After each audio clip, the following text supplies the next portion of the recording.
Welcome to Comics on a Pyre, a channel to have a meaningful conversation over movies, life, books, and shows, and maybe just a spot to spend time BSing over comics. If you like your entertainment with a bit of substance, then you, my vagabond friend, have come to the right tavern. Tether your horse by the post and come right on in and warm yourself by the fire. Tap that subscribe button, and for the next few minutes, my fellow George Carlin reprobate, lend me your ear.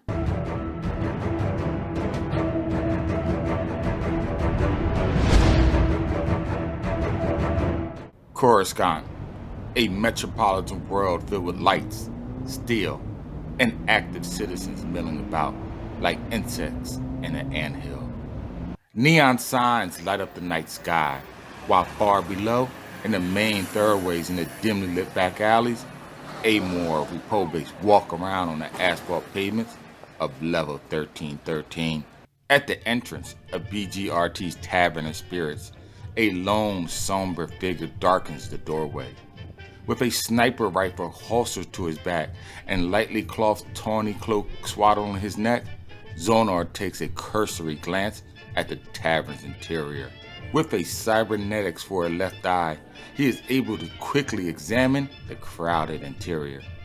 Within seconds, he finds out the tip he received earlier from the reluctant informant this evening was right.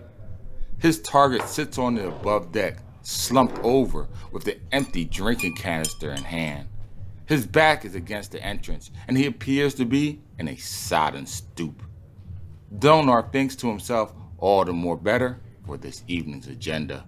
Eager to proceed with his task, the bounty hunter sure-foots it to his target, but is quickly halted by a security droid.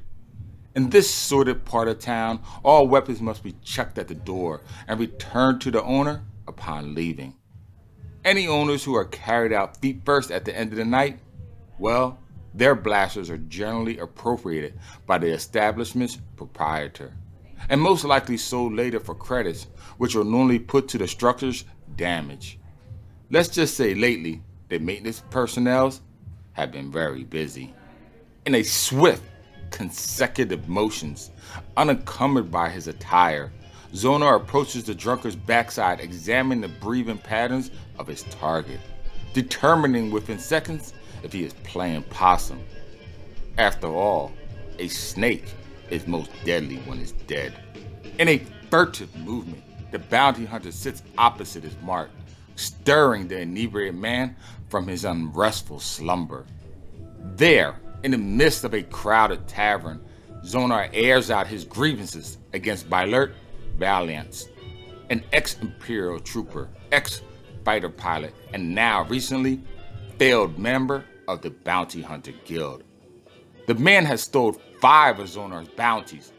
Even for rapscallions like themselves, this is considered low character and debasing of any guild member's honor. Tonight, Zonar seeks to settle the score.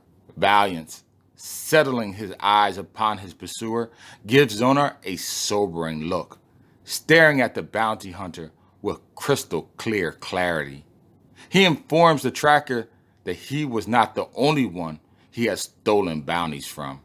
In fact, there are many others, and they are all here in this tavern tonight, baited in by the same informant that divulged his whereabouts to Zonar.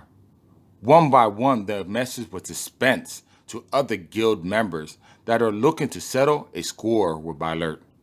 Better to draw them all in now, one by one, into a single trap, than to have them hunt them down later on their terms, and be taken unaware, shot in the dark. Quickly, before Zonar could realize his folly, Valance unloads upon him directly into his face with a charged hand blast. The heat and force of the fire obliterates the bounty hunter's head, leaving behind a cold, lifeless corpse. In a perfunctory reaction, the other guild members lock and load their weapons. In a shower of ballistics, the club's interior is alight with firearms. Particle beams caroom around the tavern as bystanders bolt for the nearby exits, while less speedy patrons scramble under tables and behind bars for cover. Within seconds, the cacophony clangor of battle is all that could be heard, drowning out all other sounds while Valance displays his deadly arts of death on firing guild members. With the macabre economy of motion, Valance dispatches his attackers efficiently until none are left standing. Afterwards, the remaining tavern patrons continue on with their business, as if a massacre had never taken place before their very eyes. All patrons, that is, but one, who looks upon the outlaw with duplicitous eyes. Later that night, in Docking Bay 21, Valiance returns to his ship, the Broken Wing. At the entrance of the loading hatch, the cyborg senses a presence in the shadow. Instantly, with the quickness of a coiled spring, he whirls about while drawing his blaster in one compact motion. The stalking figure steps forward from out of the darkness with hands raised. He offers the cyborg money, along with a proposition. Before the Tarsant can finish his offer, though, Vader rejects his request out of hand. Quickly, the outlaw assails the loading ramp until he hears the name of one man that freezes him in his tracks. The name that has made him who he is today. Part man, part machine. The man responsible for so many of his people's death, and the figurehead that represents all he hates most in the galaxy. Vader.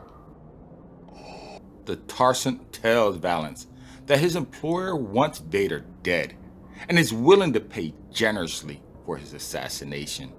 In fact, he has already took the liberty of assembling a deadly team for Valance to helm if he agrees to take on the job. With nothing but the potential death of this scourge of the galaxy running through his thoughts, Valance turns to his would-be conspirator and says, "Tell me more." Hello, my comic compatriots, and welcome to another episode of Comics on the Pyre. Today, we'll be going over a short but sweet mini-series titled Star Wars: Target Vader. Right away, I'm glad to tell you that this was a pleasant read. I found it engaging with stories inside of stories. The comic shines a lot of light on Valance of Corinne, who comes from a modest mining family, giving you a story of honor, heartache, revenge, and sadly, of much tribulation. Through the story via flashbacks, you are told of the cyborg's life and how he ended up being the part man, part machine that he is today. I myself have always wondered how come the Empire had so many soldiers. I mean, are all these people bad? Don't they see that they are following an evil leader bent on conquering the galaxy, subjugating all other races to their will? In the story, you see that some of the people that sign on to be soldiers are good people. They enlist because of the sense of honor, and I suppose for a sense of adventure as well. Vader, as always, shines and demands your attention when he is on the panels. Something about him I realize is honorable as well, though. I mean, Vader is a total badass, don't get me wrong. But at least he is not a craven like other world leaders hiding from behind his soldiers' ranks. He is always at the forefront of every assault, leading his men and risking his own life instead of fighting and giving orders from the rear where it's safe. I did like the power struggle between the Empire, the Rebellion, and the Cabal syndicate known as the Hidden Hand. Each was continually jockeying for position for power, playing one organization against the other. The plot allowed room for plenty of action, while at the same time, good character development for the main protagonist, while lesser characters were thrown in with weak background stories just to explain their motivation. I did like the idea of a spy in Valance's group. It kept me guessing who it was, even though at the end, I was wrong.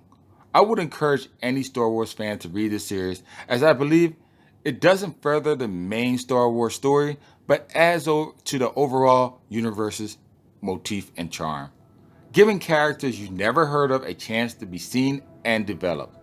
At the end of the day, I thought the comic was a rip-roaring fun ride and would have recommended it to anyone looking for a good read. Well, there you go. Until next time, feel free to visit my comic YouTube channel, Comics on the Pyre, for other videos like this one. Tap on that bell icon before you go, and oh yes, as always, until next time, keep reading, my friends.